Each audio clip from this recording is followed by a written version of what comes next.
menn standi svona eftir leik? Bara fókust, við erum bara einbeittir og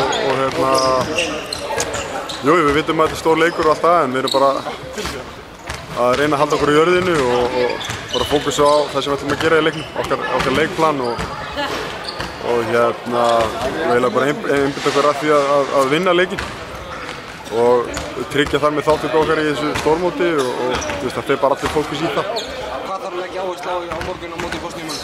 Það er vörnin og frákastin aðalega. Það er það sem hefur skilað okkur þessum árangri hingað til. Það er að við erum að frákasta vel og við erum að þétta okkur vel saman í vörninni og þá bara fylgir ofta sóknin og það er held ég svona, við erum náttúrulega eins og alltaf, við erum lægri og með mismatch svona smá vandamál en með góð frákastum þá ættum við að geta strítt.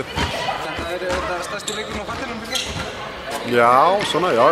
Með íslensku landslið alveg klálega. Það er mjög stór leikur og mikið undir. Þannig að klálega með íslensku landslið þá er þetta mjög stór leikur. Menn hafa verið að veltaði mikið fyrir sér og reiknum hvað þurfa að gerast, sérstaklega ef Ísland tapar. Þið vantanlega að pæla ekkert í því að ætli bara að klára þessa Bosníumönn sjálf? Nei, ég hugsa líka formúlin er flókin sko. Þetta skiljið enginn hvort er. Þannig að við skiljið það flestir að með sigri þá komumst við inn. Þannig að við einbyttum okkur bara að því. Það er bara aðalmálið fyrir morgundaginn og okkar gameplan. Það er að sigra á móti Bosníu.